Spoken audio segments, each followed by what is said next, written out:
ප්‍රමිතියෙන් තොර ප්‍රතිදේහ එන්නත් මිලදීගෙන බෙදා හැරීමේ සිද්ධිය සම්බන්ධයෙන් හිටපු සෞඛ්‍ය අමාත්‍ය කෙහෙලිය රඹුක්වැල්ල ඇතුළු විත්තිකරුවන් පිරිසකට විරුද්ධව කොළඹ ත්‍රිපුද්ගල මහාධිකරණ විනිසුරු මඩුල්ල ඉදිරියේ නඩුවක් ගොනු කර තිබෙන බව ඔබ දන්නා කරුණක්.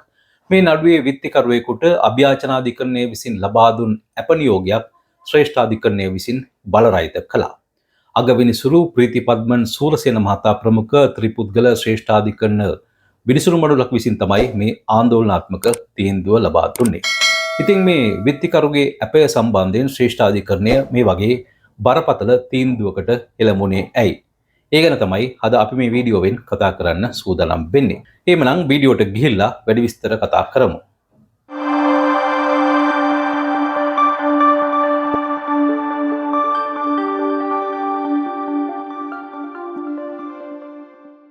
ප්‍රමිතියෙන් තොර ප්‍රතිදේහ එන්නත් මිලදී ගැනීමේ සිද්ධිය සම්බන්ධයෙන් 2024 වසරේ අපරාධ පරීක්ෂණ දෙපාර්තමේන්තුව විමර්ශනයක් ආරම්භ කළා. ඒ අනුව එම සිද්ධිය සම්බන්ධයෙන් සෞඛ්‍ය අමාත්‍යාංශයේ සේවය කළ වෛද්‍ය කපිල වික්‍රමනායක මහතාව අපරාධ පරීක්ෂණ දෙපාර්තමේන්තුව විසින් අත්අඩංගුවට ගත්තා. පසුව ඔහුව මාලිගාකන්ද මහේස්ත්‍රාත් අධිකරණයට ඉදිරිපත් කළා. රිමාන්ඩ් භාරයේ තැබීමටත් අධිකරණය නියම කළා. ඉතින් මේ මාලිගාකන්ද මහේස්ත්‍රාත් අධිකරණය විසින් තමන්ව රිමාන්ඩ් භාරයට පත් කරපු නියෝගය බල රහිත කරන්න කියලා ඉල්ලලා වෛද්‍ය කපිල වික්‍රමනායක අභ්‍යාචනාධිකරණයට රිට් පෙත්සමක් ඉදිරිපත් කළා. මේ රිට් පෙත්සමෙන් අභ්‍යාචනාධිකරණයෙන් ඒ වෛද්‍යවරයා ඉල්ලීම් දෙකක් ඉදිරිපත් කරලා තිබුණා. ප්‍රධාන ඉල්ලීම තමයි තමන්ව රිමාන්ඩ් භාරයට පත් කිරීමට මහේස්ත්‍රාත් අධිකරණය දුන් නියෝගය නීති විරෝධී බවට තීන්දුවක් ලබා දෙන්න කියලා. ඒ වගේම මේ පෙත්සම විභාග කළා අවසන් තීන්දුවක් ප්‍රකාශයට පත් කරනතුරු තමන්ව අපමත මුදා හැරීමේ අතුරු සහන නියෝගයක් නිකුත් කරන්න කියලත් මේ වෛද්‍යවරයා අභ්‍යාචනාධිකරණයෙන් ඉල්ලා තිබුණා. පස්සේ අභ්‍යාචනාධිකරණය මේ පෙත්සම සම්බන්ධයෙන් පුළුල් විමසීමක් සිද්ධ කළා. අවසානයේදී එය විභාගයට ගැනීමට තීන්දුව කළා. ඒ අනුව වගඋත්තරකරුවන්ට නොතිසි නිකුත් කරන්න කියලත් අභ්‍යාචනාධිකරණය නියෝගයක් නිකුත් කර තිබුණා. ඊට අමතරව අභ්‍යාචනාධිකරණය තවත් වැදගත් නියෝගයක් මේ පෙත්සම සම්බන්ධයෙන් නිකුත් කළා. ඒ තමයි රිමාන්ඩ් භාරයේ පසුවන මේ පෙත්සංකාර වෛද්‍යවරයාව අපමත මුදා හරින්න කියලා තවත් අතුරු සහන නියෝගයක් මාලිගාකන්ද මහේස්ත්‍රාත් අධිකරණය වෙත නිකුත් කර තිබුණා. ඒ අනුව මේ සැකකාර වෛද්‍යවරයා අපමත මුදා හැරීමටයි අධිකරණය කටයුතු කළේ. නමුත් මේ අභ්‍යාචනාධිකරණ තීන්දුව සම්බන්ධයෙන් නීතිපතිවරයා සෑයීමකට පත් වුණේ නැහැ. ඒ අනුව නීතිපතිවරයා වහාම මේ අභ්‍යාචනාධිකරණ තීන්දුව අභියෝගයට ලක් කරමින් ශ්‍රේෂ්ඨාධිකරණය වෙත අපෑලක් ඉදිරිපත් කළා තිබුණා.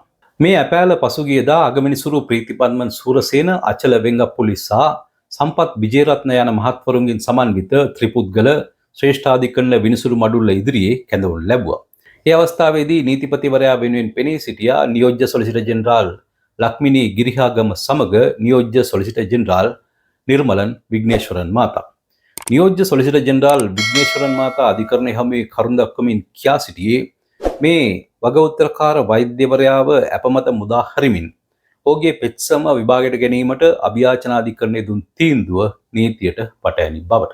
ශ්‍රේෂ්ඨාධිකරණ විනිසුරු විජිත් මලල්ගොඩ මහතා විසින් ප්‍රකාශයට පත් කළ තීන්දුවක් අධිකරණයට පෙන්වා සිටි නියෝජ්‍ය සොලිසිටර් ජෙනරාල්වරයා ඒ තීන්දුවට අනුව යම් පුද්ගලයෙකු මහේස්ත්‍රාත් අධිකරණයක තීන්දුවක් සම්බන්ධයෙන් සෑහීමකට පත්වන්නේ නැත්නම් ඊළඟට කළ යුත්තේ මහාධිකරණය වෙත ප්‍රතිශෝධන ඉල්ලීමක් කිරීම බව පෙන්වා දුන්නා. නමුත් මේ වගඋත්තරකාර වෛද්‍යවරයා මේ මහාධිකරණ සහනය පැතීමකින් තොරව ඍජුවම අභ්‍යාචනාධිකරණයට පැමිණීම වැරදිසාගත බවයි මේදී නියෝජ්‍ය සොලිසිටර් ජෙනරාල්වරයා පෙන්වා දුන්නේ. ඒ අනුව මේ අභ්‍යාචනාධිකරණය මේ පෙත්සම විභාගයට ගත තීරණය සහ ඔහුට අප ප්‍රදානය කිරීමට ගත තීරණය සම්පූර්ණයෙන්ම නීතියට පටහැනි බවයි නියෝජ්‍ය සොලිසිටර් ජෙනරාල්වරයා මේදී පෙන්වා දුන්නේ.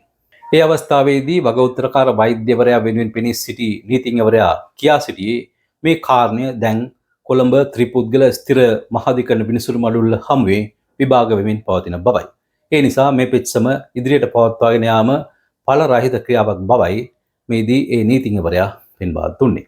කෙසේ වෙතත් ඉදිරිපත් වූ කරුණු සලකා බැලූ අගවිනිසුරු ප්‍රීතිපද්මන් සූරසේන මහතා ප්‍රමුඛ ත්‍රිපුද්ගල ශ්‍රේෂ්ඨාධිකරණ විනිසුරු මඩුල්ල සිය තීරණය ප්‍රකාශයට පත් කරමින් මේ නීතිපතිවරයාගේ අභියාචනය පිළිගනිමින් එය විභාගයට ගැනීමට තීන්දුව කළා.